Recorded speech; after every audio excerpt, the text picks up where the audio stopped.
Hare Krishna, and welcome to this week's Sunday Feast presentation. On behalf of Sri Sri Kishore Kishori and Srila Prabhupada, big welcome to our virtual audience. Just a couple of quick announcements and reminders before I turn it over to tonight's guest speaker, Her Grace Ananda Vrindavan Mataji. So the first is a reminder that the temple remains closed until further notice due to the nature of the COVID-19 situation. So thank you for your patience and understanding. Though there are many opportunities available for us to virtually connect, such as these Sunday feasts, we also have our daily japa calls from 5 a.m. until 7 a.m. Information on how to participate in those japa calls is available on the website, as well as through our weekly email that goes out to everybody. And big thanks to everyone who participated in the Diwali special Rangoli event. So I heard it was a very nice time. So thank you very much to everybody for participating and showcasing your designs. Finally, turning it over to tonight's speaker, Her Grace Ananda Vrindavan Mataji. She is calling in from the Washington, D.C. area, where she is the temple president at ISKCON D.C. In addition to that service, she is also a very wonderful and thoughtful blog writer, as well as speaker. And just something a little personal I want to share, the person that I look up to for what a good Sunday feast looks like. So very honored to have you here.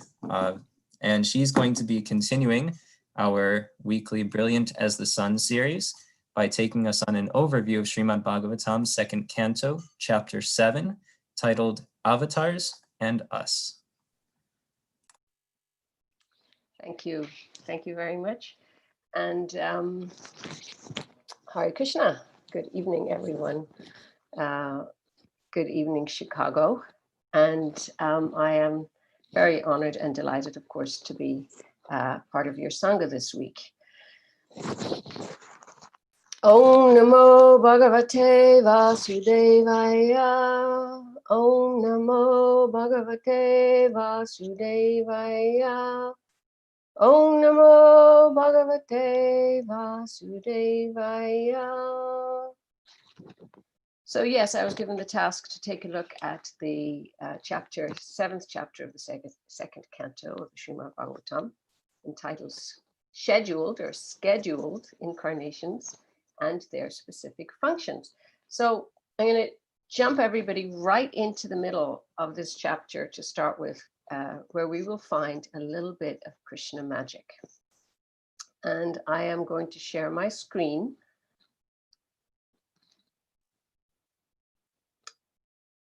Okay. There. So there are 53 verses in this particular chapter of the Bhagavatam. And right at verse 26 and 27, and it goes on for another 7 or 8 verses, but right there in the center is a description of Krishna and when Krishna comes to earth himself, and particularly the Krishna in his original form with Balaram. So how sweet is that? Right in the center, we will always find Krishna. So text 26 reads, when the world is overburdened by the fighting strength of kings who have no faith in God, the Lord, just to diminish the distress of the world, descends with his plenary portion. The Lord comes in his original form with beautiful black hair. And just to expand his transcendental glories, he acts extraordinarily. No one can properly estimate how great he is. In text 27, there is no doubt about Lord Krishna's being the Supreme Lord. Otherwise, how was it possible for him to kill a giant demon like Putana when he was just on the lap of his mother, to overturn a cart with his leg when he was only 3 months old, or to uproot a pair of Arjun trees so high that they touched the sky when he was only crawling? All these activities are impossible for anyone other than the Lord himself. So here we have mention of this tall as the sky, so high they touch the sky, Arjun trees connected to this month of Kartik, to this Damodar month. So this is the jewel right in the center of this chapter.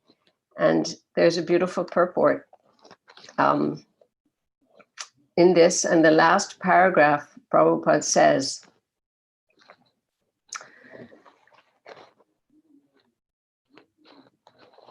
so that is the way, oh, here, before that, when he was crawling and disturbing his mother from doing household affairs, the mother tied him with a grinding pestle, but the naughty child dragged the pestle up to a pair of very high Arjuna trees in the yard of Yashoda Mai, and when the pestle was struck between the pair of trees, they fell down with a horrible sound.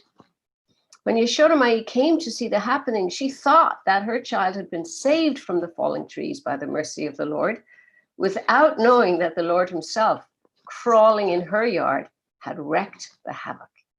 So that is the way of reciprocation of love affairs between the Lord and his devotees. Yashoda Mai wanted to have the Lord as her child, and the Lord played exactly like a child in her lap, but at the same time played the part of the Almighty Lord whenever it was so required. The beauty of such pastimes was that the Lord fulfilled everyone's desire.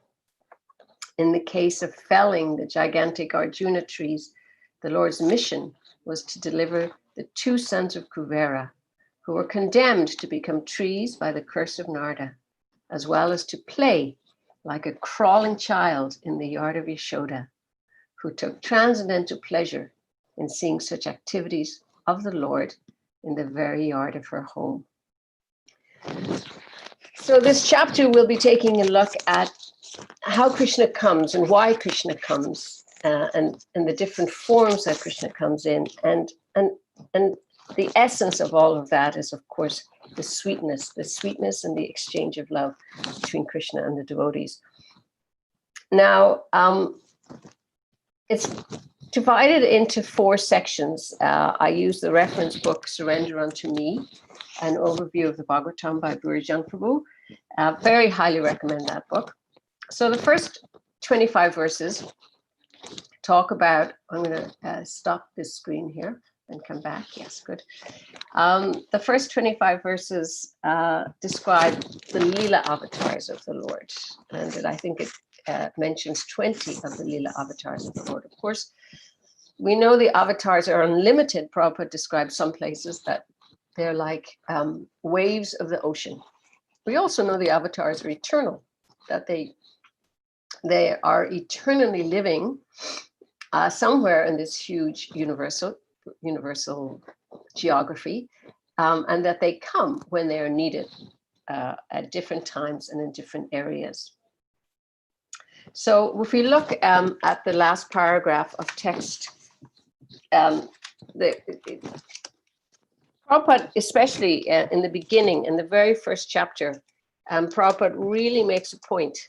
The very first verse of this chapter, he makes a point of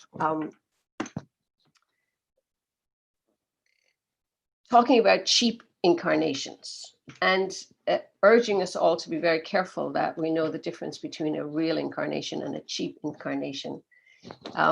He specifically says, is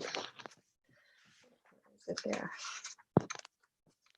Sorry,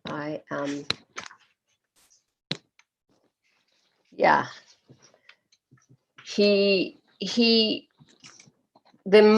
says here in the first text, in the purport, he says, the modern creators of the many cheap incarnations may take note of the factual incarnations of God as the gigantic boar with a suitable snout to carry planet Earth.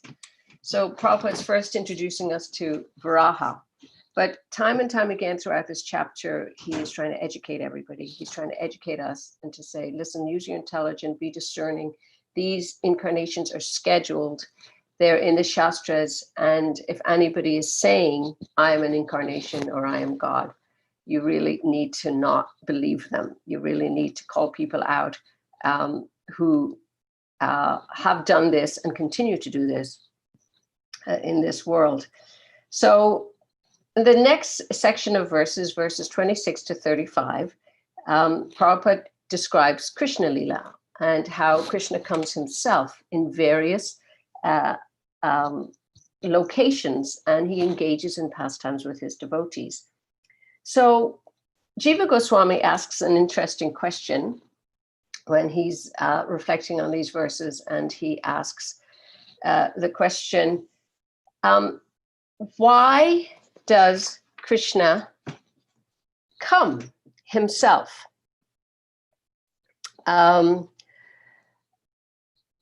Why? Let me find the exact question there. Here. Okay. Someone may raise the following doubt, he says. If Sri Krishna is the original personality of Godhead, superior even to the Purusha incarnations, why does he descend to the material world to perform such an insignificant act as removing the earth's burden? Because Krishna will often come to rescue his devotees from difficult situations. So someone could say, well, if he's really the source of all incarnations, if he's really the supreme personality of Godhead, just by his glance, by a little wave of his hand, he could just make everything okay. So there's a beautiful answer to this that Jiva Goswami gives. But before that, there's also a very interesting story about Akbar and Birbal. And so Akbar asks Birbal, listen, I understand your God, your Hindu God, that he comes in different forms to take care of his devotees. But Akbar asks Birbal, but the same question, why does he come? Why does he come? Can you give me an answer? Why does he go in person? Since he has every power at his command, why does he go in person? So Birbal says, well, give me 3 days. And 3 days later, they were out. Give me 3 days and I'll think about it and I'll get back to you. And 3 days later, they were out boating. He invited the king to go out boating. And he had set up in the distance somebody to pretend they were drowning. And that person in the distance looked like the king's son. So when they were out in the boat, the person began to drown. And Birbal said, look, my lord, I think that's your son having difficulty in the water. And he barely had the words out of his mouth. And the king just jumped into the water himself and swam out and rescued whom he thought was his son, but it wasn't. So afterwards he came back and he said to Birbal, so what was that all about? And of course, Birbal said, hey, you asked me why Krishna comes personally. Why didn't you ask me to go and save your son? Why didn't you ask your guards to go and save your son? Why did you jump into the water? And so the king then understood this sense of affection that Krishna has for his devotees was the same sense of affection that he had for his own son. And here's what Jiva Goswami says, which is really beautiful. He says, lessening the earth's burden does not require the Lord's personal appearance. Rather, Sri Krishna appears to manifest his pastimes, which are filled with transcendental sweetness.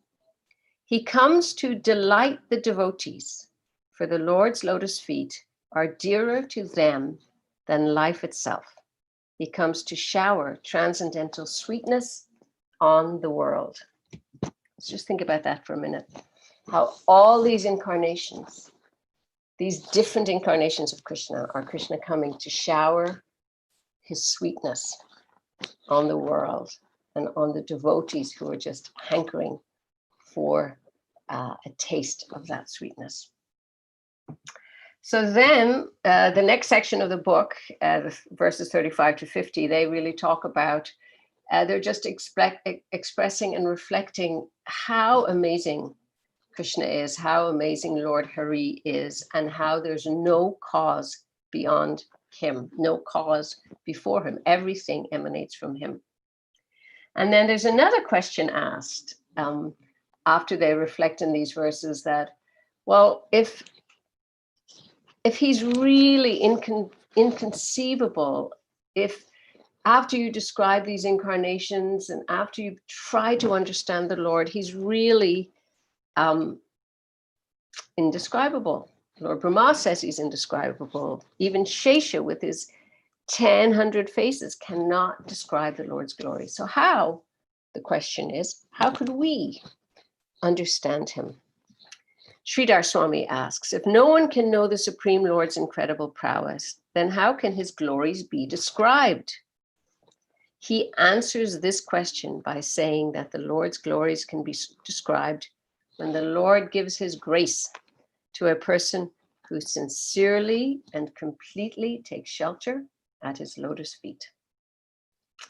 So we can know the Lord by reading and by hearing about these avatars and by reading the Bhagavatam, but real knowing, a real sense of understanding and knowing and loving and serving the Lord comes from a person, by the grace of the Lord, to someone who sincerely and completely takes shelter. So the last couple of verses then from this chapter are very sweet because Vyasadeva is mentioned as an incarnation, the literary incarnation of the Lord, and the Bhagavatam is the literary incarnation of the Lord. And so we're actually reading and interacting with one of the Lord's incarnations. And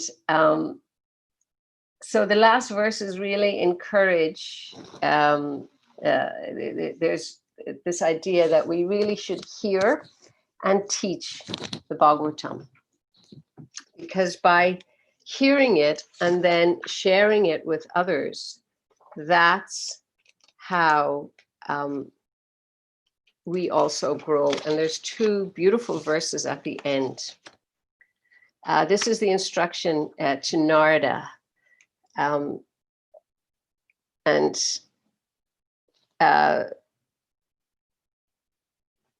The speaker says, Brahma, or who's speaking this, says, O Narada, this science of God, the Srimad Bhagavatam, was spoken to me in summary by the Supreme Personality of Godhead, and it was spoken as the accumulation of his diverse potencies. Please expand this science yourself. So the instruction to read it, understand it, and share it. Please describe the science of Godhead with determination and in a manner in which it will be quite possible for the human being to develop transcendental devotion unto the personality of Godhead, Hari, the supersoul of every living being and the summum bonum of all energies. So that's a nice thing. Please describe the science of God with determination and in a manner which it will be quite possible for the human being. We can reflect a moment how Prabhupada really was the example of how to do that, how he made this Bhagavatam accessible for all of us. Many of us who never grew up with a sense of Krishna at all in our lives. That was his mercy, his blessings, his empowerment. And here's the final verse in this chapter, which is really, really beautiful. The Lord's activities in association with his different energies should be described, appreciated, and heard in accordance with the teachings of the Supreme Lord. If this is done regularly with devotion and respect, one is sure to get out of the illusory energy of the Lord. One is sure to get out. A lovely invitation, a lovely promise, a lovely conclusion for this chapter, that if you describe, appreciate, and hear these teachings, we can make our way out of this illusory energy, this material world. So, and he says very carefully at the end also that this Srimad Bhagavatam should be read from the beginning, and he cautions, as much as Prabhupada in this chapter cautions against cheap incarnations, he also cautions against dismissing descriptions of the incarnations and just wanting to be in the 10th chapter with the sweet pastimes of Krishna and the Rasa Leela, but that all of these incarnations, all of these, the full Bhagavatam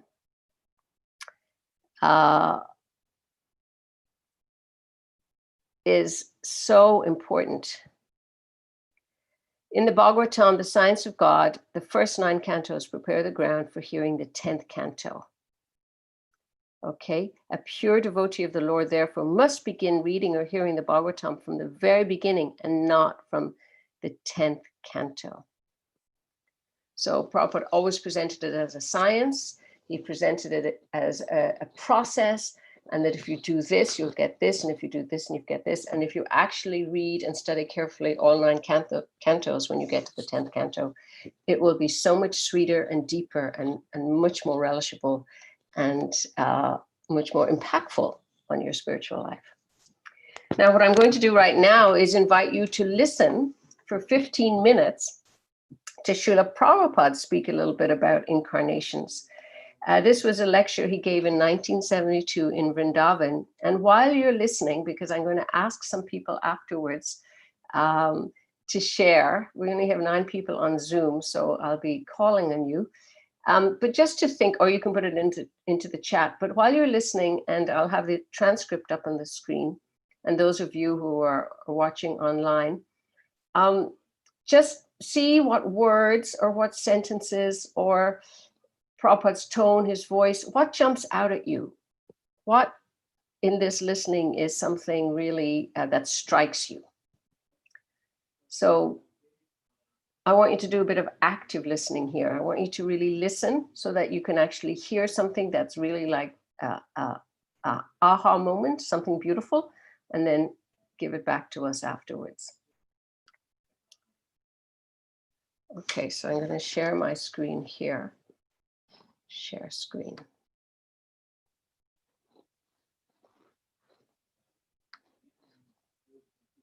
And I have the computer sound on. Okay. Okay, so it's reading a verse from the Bhagavatam 1-34, and I'm starting right where the translation of the verse is given. Inhabited by demigods, men, and lower animals, and in his play he assumes the roles of incarnations to reclaim those in the mode of pure goodness. Listen for 15 minutes.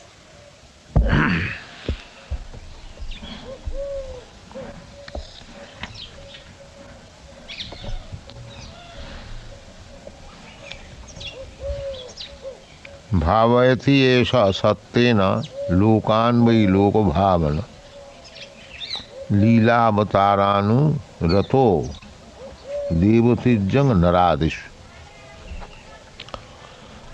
So, the Supreme Personality of Godhead, Leelavataran, incarnates in many forms, not only in the human society, but in the demigod society or lower than human society, the animal society also. Tree society, because as we have forgotten our relationship with Krsna, he is always anxious to get us back to home, back to God. So he incarnates himself in so many forms. Advaita Achyuta Anadi Ananta Rupam. He has got Ananta Rup, unlimited forms. Advaita Achyuta Anadi. But all those forms are in essence one. Advaita. That is not different. Just like Ramadi Murtishu, the Lord appears as Ramachandra or as Lord Krsna or as Lord Varaha. They are not different. In the material sense, a Varaha, a hog, is different from the man. Or one man is different from another man.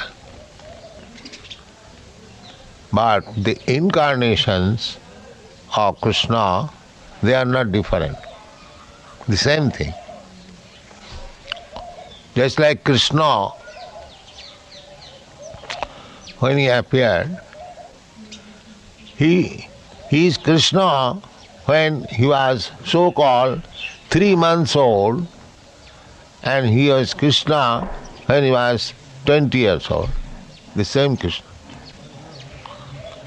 As we find difference, that the same man, when he is 3 months old, he is different from the 20 years old. When his age is 20 years, he is different from his age when his age is 3 months. The modern fashion is that they want to become God by meditation, by advancement of mystic power, but that kind of God is not Krishna.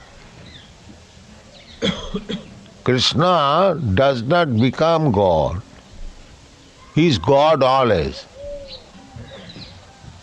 Others, they try to become God by mystic power.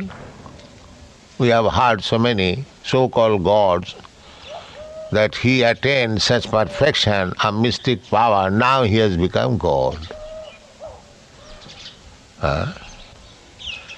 That is also another Maya.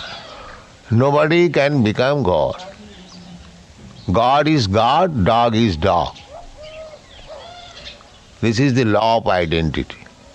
A dog cannot become God. Neither God becomes dog. This is Mayavad theory, that at the end, the absolute truth is void or impersonal. The Buddhist theory is void, and the Mayavadi theory is impersonal. But our philosophy is the God is originally the Supreme Person. Brahmeti, Paramatmeti, Bhagavaniti, Sabdat. We have discussed this point many times. Now, here it says, Leelavatara Anurato Devatijjang Naradeshu.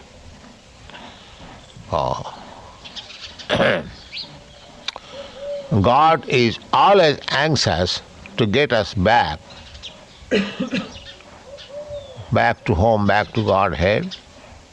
So apart from his incarnations amongst the Deva, demigods, just like Upendra, Lord Bhamande, he appeared amongst the demigods.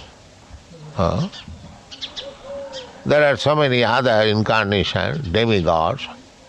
Tirjang, Tirjang,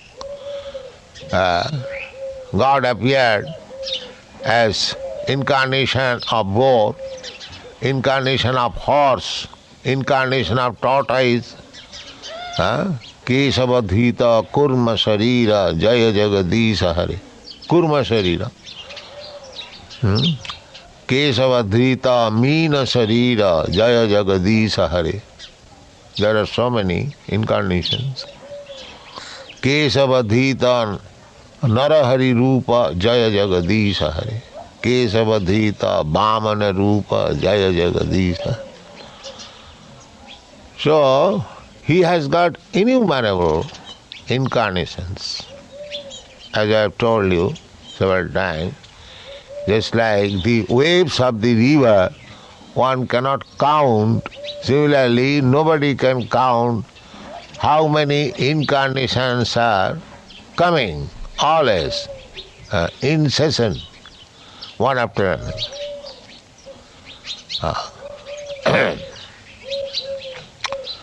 So, Leelavataranarato Devatijjang Naradishu. And amongst the human beings, we know Lord Ramchandra came, Lord Krishna came, Rishabdev came, and Lord Chaitanya came. So Krishna is always trying because he is the father. Krishna says, Aham bija pada pita sarvajonishu kaunteya. Sarvajonishu, there are different species of life, forms of life, because we wanted to enjoy this material world, to utilize the resources of material world. That is our activity. Even at the present moment, always, everyone is busy how to exploit the resources of material nature. That is advancement of civilization.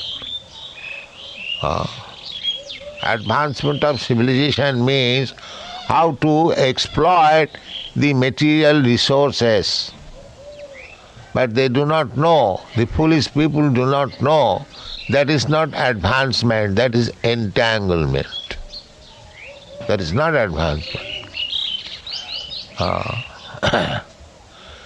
This knowledge they are lacking. They do not know what is advancement. Advancement means advancement in spiritual life. That is advancement. We are spirit. In essence, we are spirit soul. We have been encased within this body. Therefore, advancement means how to get out of this entanglement of repetition of birth and death. When Vishwamitra Muni went to Maharaj Dasarath, who asked for his two sons, Ramchandra and Lakshmanji, to take them to the Dandakaranya to kill the demon. So at that time, Maharaj Dasarath welcomed Vishwamitra Muni with these words, Oihistang jad punarjanma jayaya, jatang punarjanma jayaya. Oihistam. Just like if I meet my friend, suppose he is a businessman, so I will ask you, how your business going on? Nicely. Similarly, Vishwamitra Muni, he was not a businessman, he was a great saint, and he was living in the forest. So what was the purpose? The purpose was Oihistang jatat punarjanma jaya. As you are trying to conquer over the repetition of birth, punarjanma jaya.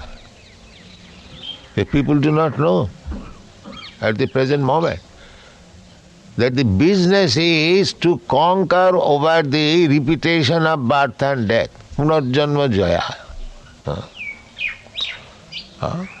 They do not know that this can be stopped. Neither they have any idea that there is rebirth. Na hannate hannamane sarire. Your life is not finished. Your life is not finished simply by finishing when this body is ended. It is not that you are also ended. This knowledge there is nowhere throughout the whole world. There are so many big universities. That is our lamentation. What is this education? They do not know how to direct education.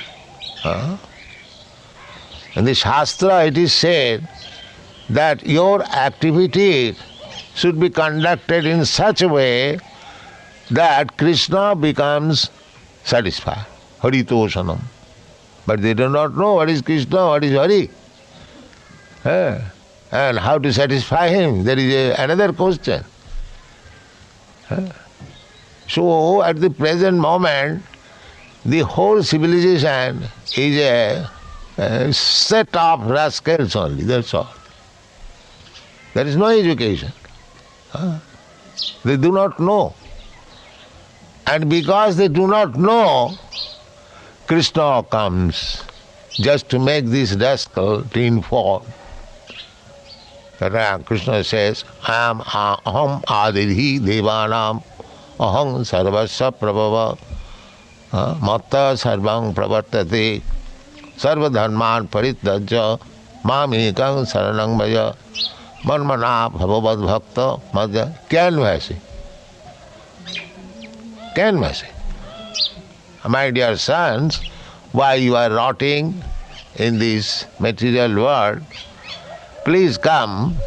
You are my beloved son. I do not tolerate, or I cannot see that you are suffering. This is Krishna's business. He is more kind. He is more anxious to get us back. Therefore he comes personally.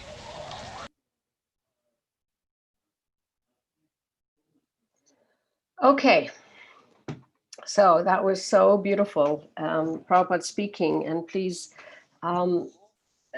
look up that lecture and complete it at home. I just did 15 minutes. So I'd love to hear if anybody would like to share one thing that they noticed or that struck them about this lecture.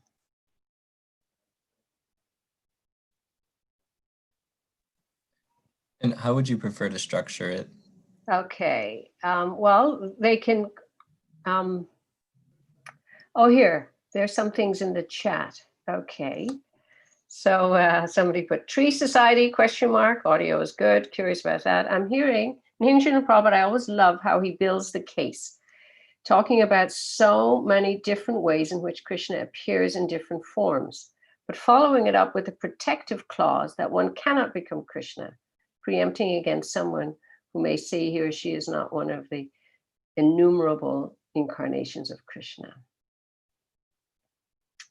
Okay, so there's a question here, but I'm not sure if these are all directly related to the audio we just heard, or if there would be anybody who would like to, on this Zoom call, who would like to jump in and just share one thing that struck them from the audio.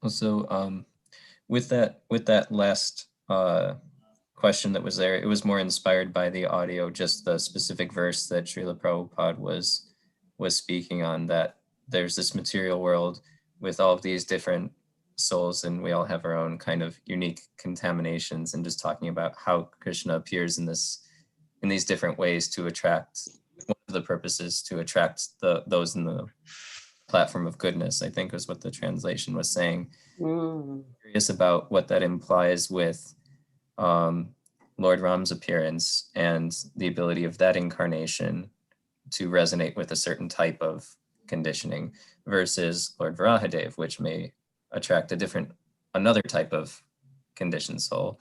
So I was just curious, like, is that the intention? It may be, but I don't want to get into answering questions right now. If possible, we could just put that on pause, but it is a good question. And I think just a brief answer is that I think part of the generosity of Krishna and coming in his different incarnations is to actually be able to interact with and be with those sincere souls who are longing for him, no matter what the context of their life is. But I'm just curious if anybody has anything that struck them, any small thing to share from the lecture. Hearing from Prabhupada together in a group is a really powerful experience. So I'd love if somebody could share something. Okay. It stood out to me from the chat how Prabhupada kept repeating that people don't know that ending the cycle of birth and death is the goal of life. Wonderful. Thank you for sharing that.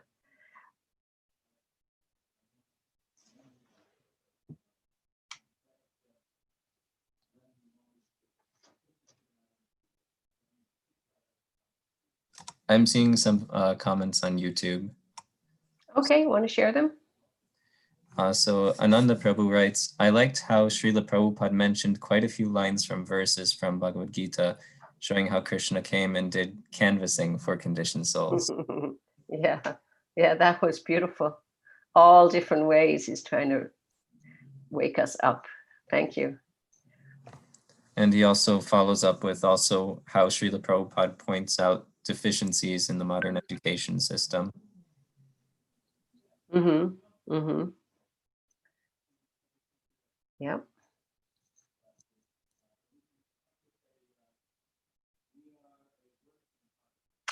Here's another one from the chat. It's really nice when Srila Prabhupada shares the heart and emotions of Krishna. He said that Krishna is anxious for our sake. Yes, that was beautiful. God is always anxious to get us back home, back to Godhead. And he says that a little bit later in the lecture as well. It's really beautiful. Very touching. Okay, so now what the avatars in us, what do they do for our life? And how can they encourage, as in give us courage, and inspire us, as in move us to loving action?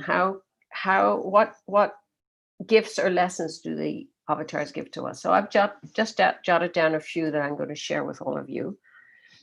As I mentioned in the beginning, the first part of this chapter, the jewel in the center was Krishna, that sweet verse of Krishna in Nanda Maharaj's courtyard, naughty Krishna. So always look for Krishna in the center of things in our life, in our day-to-day life, in our sadhana, in our service, in our work.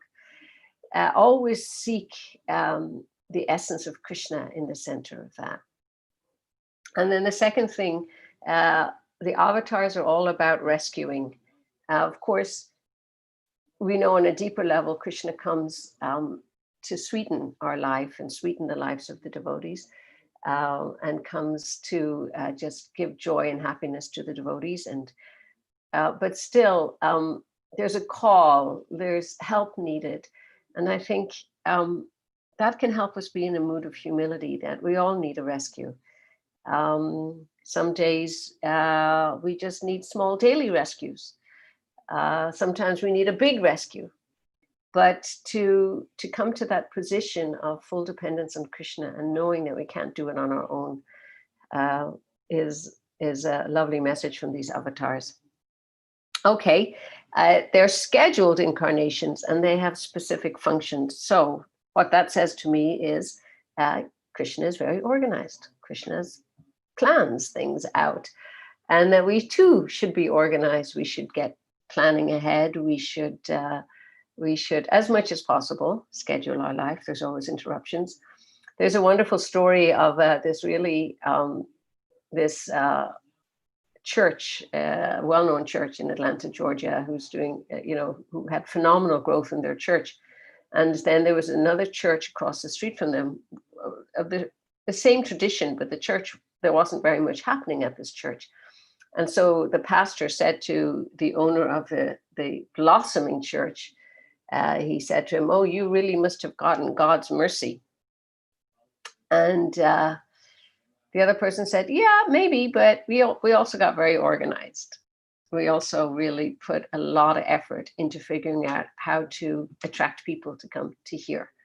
So there's no substitute for getting organized and for being very intentional about what we want to do with our time and our life, in our spiritual growth. So it's really important to get organized. The incarnations teach us that Krishna is not boring, very creative, comes in all kinds of ways, arrives, shows up, does all kinds of amazing things. So creativity is a really important part of a vibrant life. And Krishna is certainly teaches that, shows that by how he interacts with his creation. So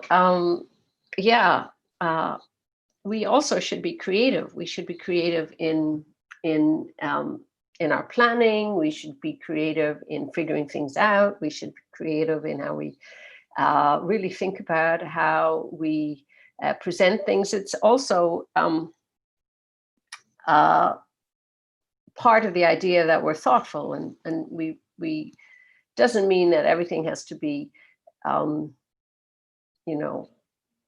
entertainment, but creativity doesn't necessarily mean entertainment, and it doesn't even necessarily mean the arts, although those are super important in helping people relate to and lean in and listen. The whole Bhagavatam is story, music, dance. The whole Krishna Bhakti path is just so joyful and creative, and the avatars certainly speak to that.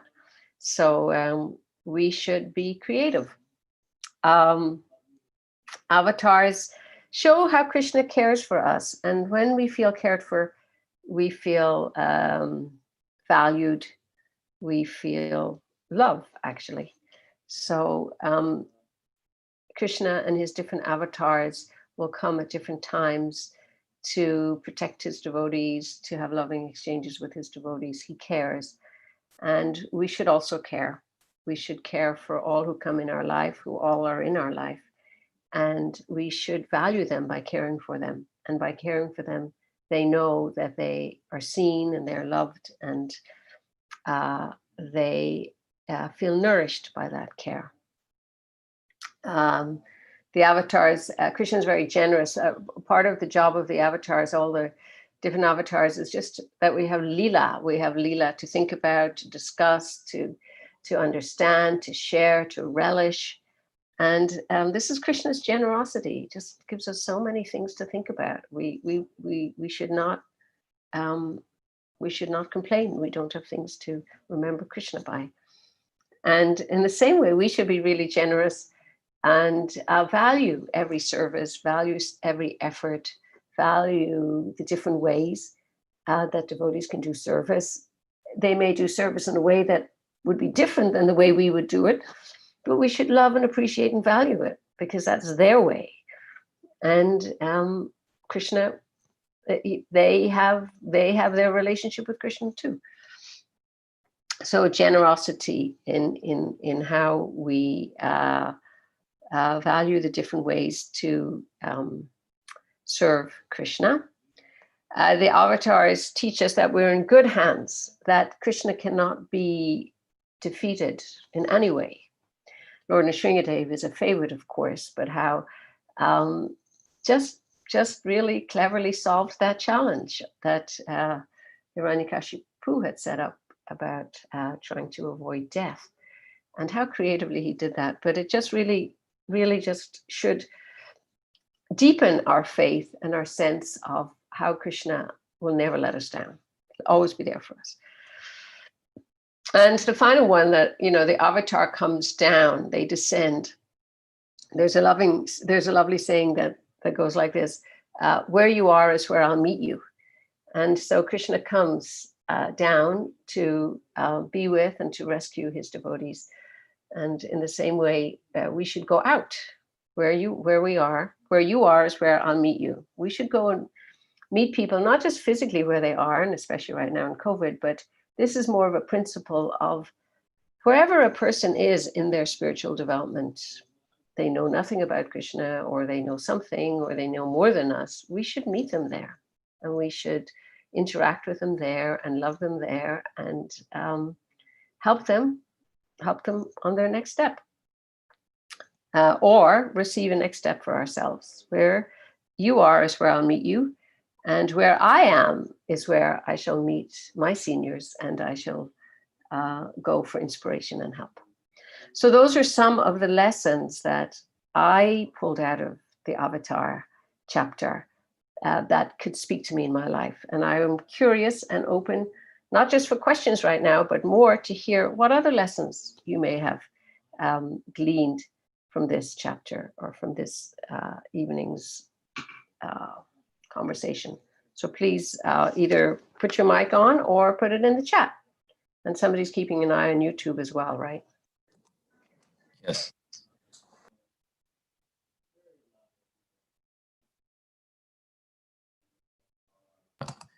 there's a question on YouTube, but I'll hold that till the time.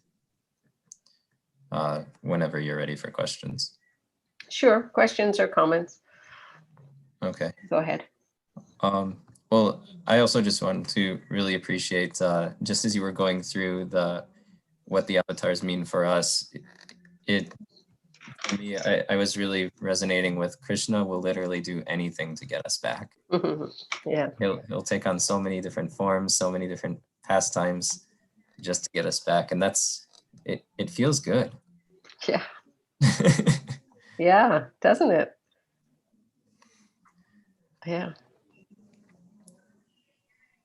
I can also present the question, though. I'm not sure it's really connected to the class, though. Would you like me to read it, and then you can do what you'd like with it? Sure. If there's no other questions, let's Okay. do that. All right. So, in Prabhupada's purport to the Arjuna trees, he says, the beauty of such pastimes is that he fulfills everyone's desires. In the Gita, Krishna says he's satisfied with leaf, water, etc. If we received a leaf or water on our birthday, we probably wouldn't be satisfied. So my question is on one nice quote that says, contentment comes from wanting what we need, not needing what we want. How do we truly distinguish between wants versus needs and not take advantage of the Yukta Vairagya philosophy?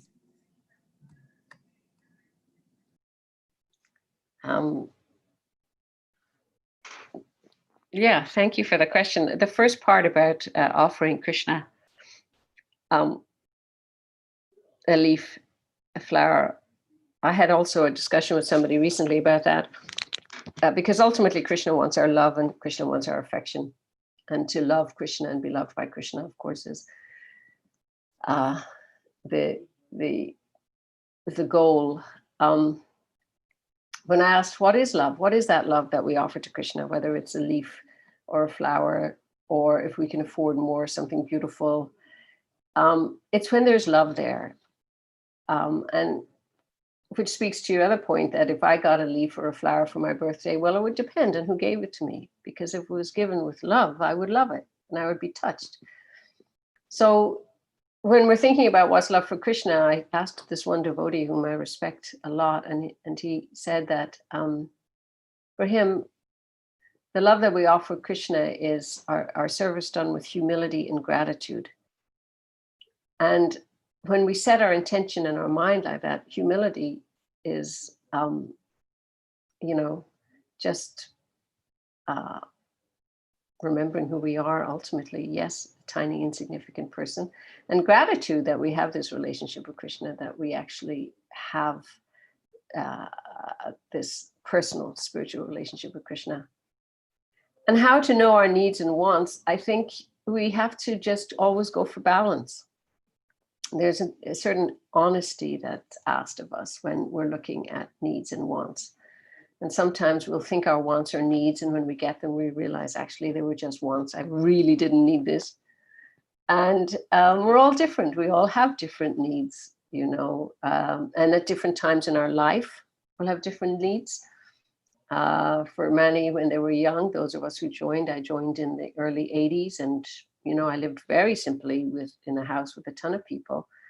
And now I don't think I could do that. I really need my own room and my own, my own space. So I think our needs are also related to physical and emotional and spiritual health.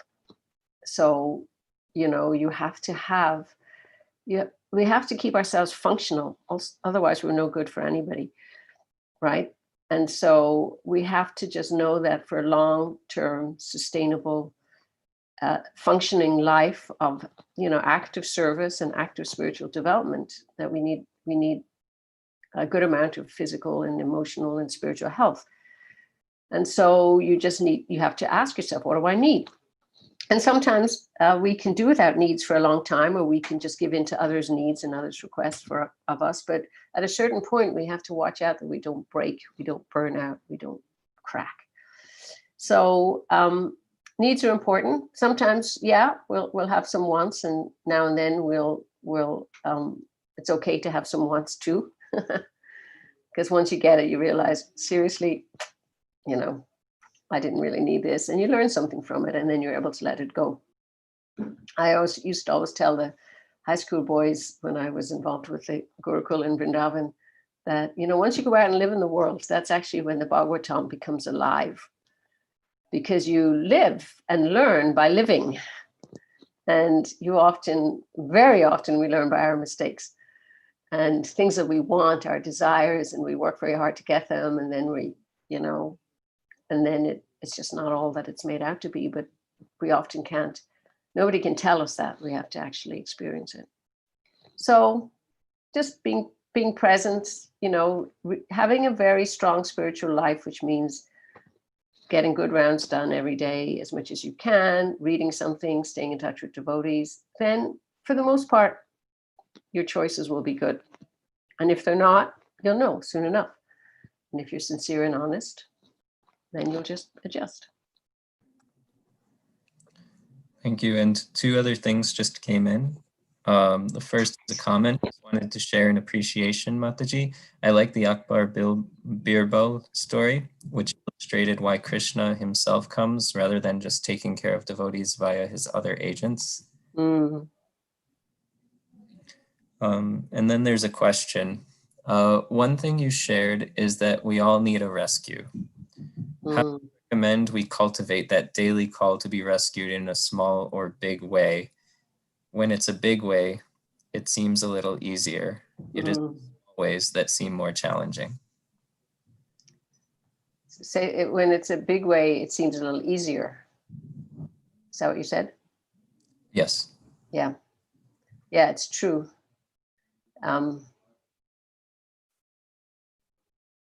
So many spiritual traditions will say it's really when we suffer that we actually feel the call of the heart. We get really sincere. So we're so lulled into, complacency. Satyananda Swami once said, when you cover yourself with a blanket of material comfort, you'll fall asleep spiritually. So the mantra, the japa is meant to be a call, a cry. We don't want to ask for difficulties like Queen Kunti, because there's enough difficulties in the world and in our life. And if we don't have difficulties, we can be grateful. And if we do have difficulties, it is so much easier to call for a rescue. However, we're not just calling for relief. That's my tendency. When I have pain, the rescue is relief. But ultimately, and the deep rescue is, please just let me have a taste for your holy name, and let me get this mood of service, and let me try to live into a little bit of humility, a rescue from ourselves and our false ego, and a rescue from our mind. There's so many things you do. You should make a little rescue notebook, and every day write down all the little things that you want to be rescued from. And very often we have to rescue ourselves as well, which is what the practice of Krishna consciousness is.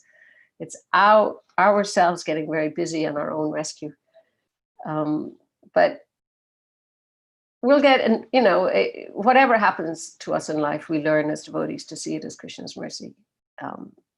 And it's easy to say that when you're not suffering too much. I've seen people in the world that just suffer so badly, and I'm thinking, it's, the test. That's the test, that when we are suffering, or when we have a lot of success, or a lot of whatever we get in our life, how do we actually hold on to Krishna in all of it? So like everything, it's a practice, it's an intention, it's a setting of your mind, it's a setting of the heart. But Rescue Me is a beautiful place to start every day. Beautiful. Thank you for that. We are at time, but there's one more question. If you're okay, I can present it. Sure, I'm at your time, whenever you want to finish. Okay, we'll just take this as the final question then. Even if we need something by our estimation, if Krishna takes it away, how to remain enthusiastic in our Krishna consciousness? For example, you said you can't live together with so many people like you did in the early 80s, but sometimes Krishna may take away that situation. So how to see everything as Krishna's will? It's a nice question. I think Krishna helps us. And it's also, in a general principle, not speaking to any particular thing, but I think Krishna helps us to adjust and see it as his will. I think that's where we have to get to ultimately. That doesn't mean we're a doormat, or, for example, if you're saying, well, maybe if my life changed suddenly right now and I had to live back in an ashram with a load of, wonderful devotees, maybe I would be able to do it for a while, or maybe I'd be able to say, I wish I could do this, but I can't. So a lot of it is seeing it as Krishna's will, but a lot of it is also being able to have conversations with mentors and friends or people you trust who can help you figure out what's the next best thing to do when your life changes and you don't have the things you need, and it's difficult. So it's a combination of kind of waiting for Krishna. It's a combination of having the courage to try to figure it out. It's the combination of talking to people and saying, I need help. I need a rescue is another way of saying I need help. So our life is always changing. We see that. We saw it this year in COVID. That's one thing. There's always uncertainty and there's always change. And so I think you have to have two things in your life that are important. You have to, really figure out how you can keep things solid and safe, and, have your attachment in the sense of knowing what works and what works well, and developing relationships, and then a good level of detachment, because it can change and it will change. And then the third part of that is just knowing, as we learned from these avatars, that Krishna has our back, that Krishna will take care. And he very often doesn't take care the way we think he should take care. Because when we look back at that period, we'll realize that, now I know why, because I needed to hear this, or I needed to change this, or I needed to work on ourselves. So the invitation for Krishna Bhakti is a trust in love, actually, and in Krishna's love. And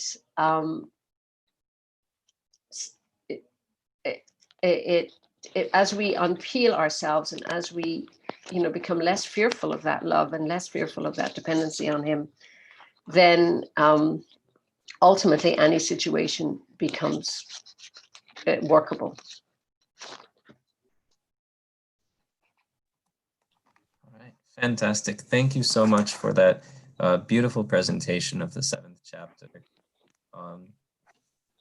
I'd like to formally transition then from tonight's main speaking portion. You're all welcome to stay tuned for Damodar Ashtakam. This is the last Sunday feast this year where we will be doing the Damodar Ashtakam online, since unfortunately it's the last Sunday.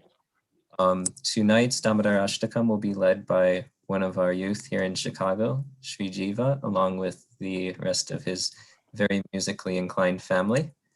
So thank you very much as well for... Thank you all. I'm going to exit here, but it was so nice to be with all of you this evening. Hare Krishna. Hare Krishna.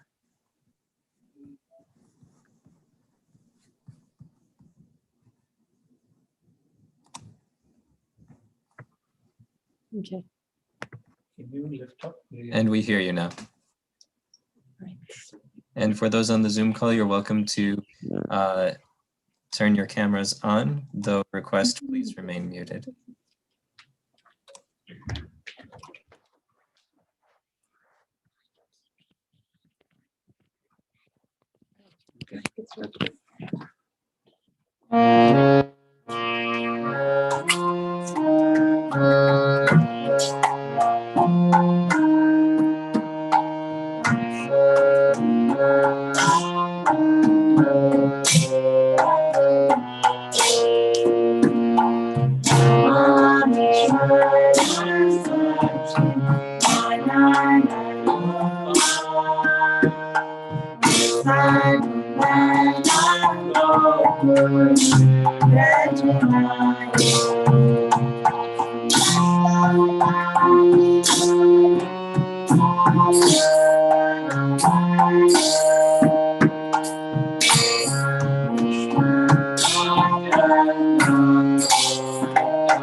Thank you so much for that beautiful rendition, and for sharing that experience. Just a little bit of a reflection. I really like these different Damodar Ashtakams because even though we physically can't be together in the temple, it's always nice like we have this virtual home program experience. So thank you for virtually opening up your home and your warmth to all of us in the Chicago area. Hare Krishna. And thus ends the Sunday Feast program. Until next week, the presentation will be given by Her Grace Amara Mataji, as well as her husband,